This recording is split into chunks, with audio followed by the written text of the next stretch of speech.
All right, so for this game, looks like we have what is essentially a standard kind of grouping game. We've got 3 pieces of furniture that are going to be moved by this people. So we have the recliner, the sofa, and the table. And this is actually kind of nice because they do give a spacing. We know that each of these is going to be moved by exactly 2 people, which is always great. And then the people themselves, of course, we have G, H, J, and M. Now, one of the first things that should stick out here is that we, of course, only have 4 people and we have as many as 6 spaces to work with.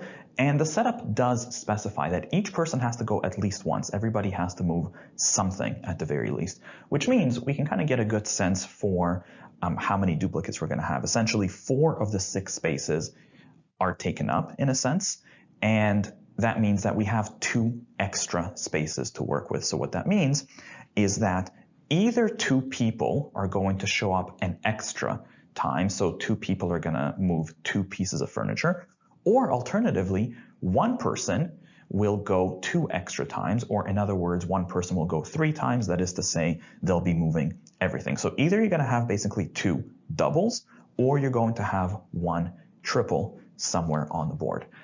From there, though, let's take a look at the rules. So the first rule tells us that G is moving the sofa if, but only if Heather's moving the recliner. Now that specific phrase, if, but, only if, that's probably a bit of an uncomfortable turn of phrase there. But essentially, when you see this, what this does is that it creates a bi-directional relationship. Mechanically, if you kind of work through it word by word, the if introduces a sufficient condition, but then adding the only if also makes it into a necessary condition. So what you're saying is that Heather moving the recliner is both necessary and sufficient for Grace moving the sofa.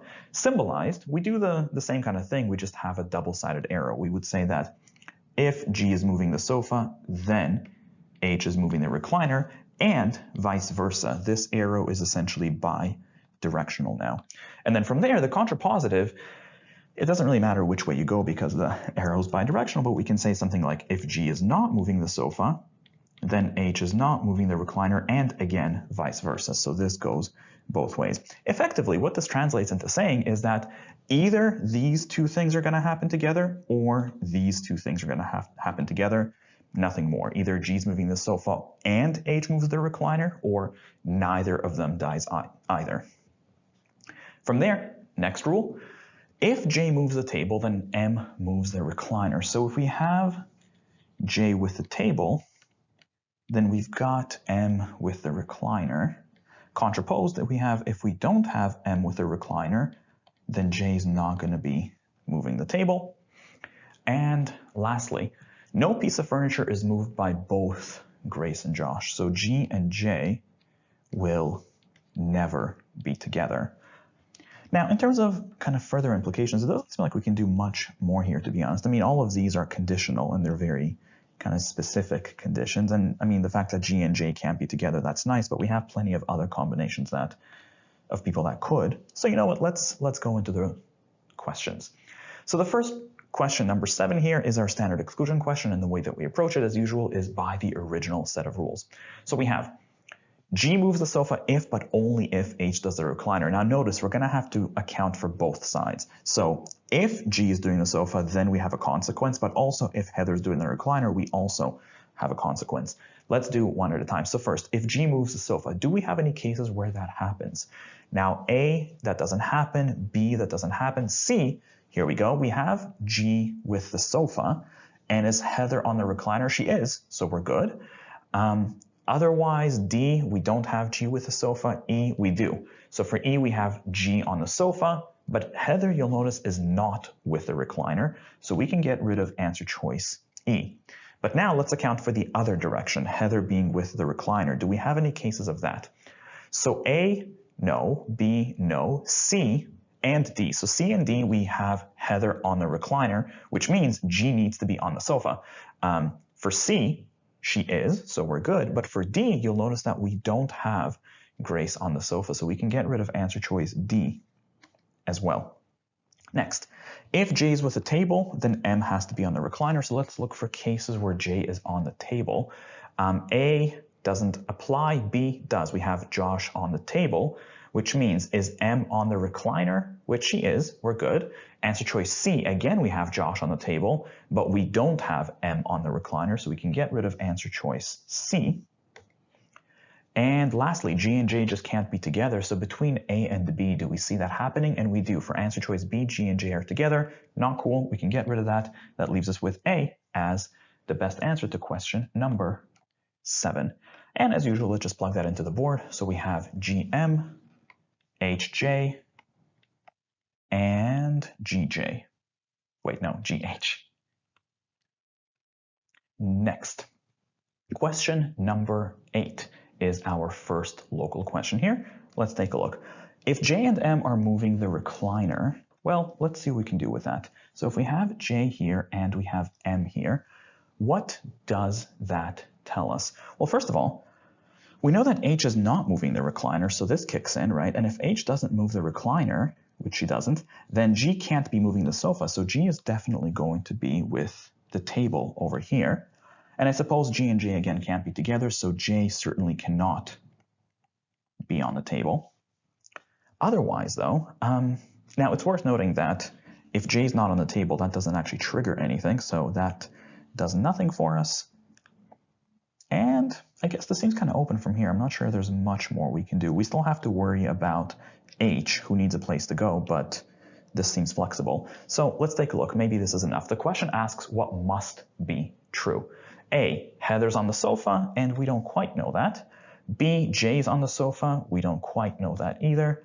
M's on the sofa. We also don't know that. G is with the table, and yes, she is. Best answer here is answer choice D. Next, question number 9. So next local question. If Heather moves everything. So if we have Heather everywhere, so first of all, it's worth noting that takes care of all of our duplicates, right? There's no more duplication. Now we just need to have one of each of everyone else. We need one G, one J, one M. And moreover, we know that if H is on the recliner, which she is, then G's got to be on the sofa. So G locks into here. Now, the last rule no longer is going to apply. There's no way to have G and J together, even if we wanted to. But the middle rule, actually, I guess that could happen. If we have J on the table, then M could go on the recliner, or not. If J is on the recliner, then M could go on the table. There's a complete flexibility there. So let's see what we can do with the question itself. Which of the following could happen? G is on the recliner, and no, because we can't have any more duplication. Answer choice B, M's on the recliner, and maybe J and M we said could flip. In fact, what we could have done here is we could just left placeholder. These are just J or M on both sides. And yeah, M seemingly could have gone in the recliner. Just in case, though, let's take a look at the rest. J's on the sofa. Nope, the sofa's already accounted for. M's on the sofa. Nope, again, accounted for. G is on the table. And no, we already know that G is only on the sofa. So the best answer choice here is B for number 9. Next, question number 10. So this one's global. We'll come back to this one in just a moment. Let's take a look at question number 11.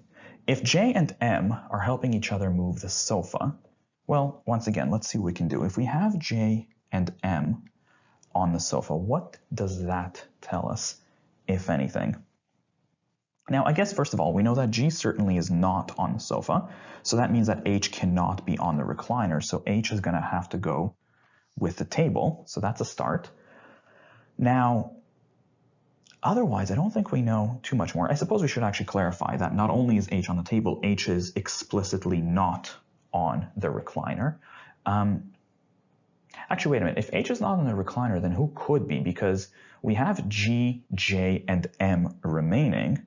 Oh, here we go. If we have G, J, and M remaining, but we know that G and J, they don't play nice, which means that there's only two ways this can go. Either you're going to have M with G, or you're going to have M with J. But no matter what, since G and J cannot be the two on the recliner, and we only have 3 people, M, G, and J, then M is definitely going to be on the recliner with one of G or J, and that could still happen.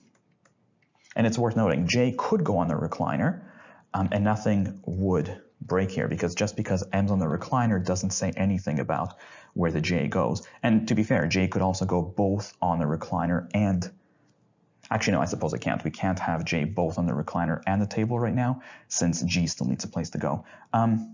So I guess from there, let's take a look and see what we can do. The question asks, which of the following could be true? Answer choice A, H and J help each other move the recliner.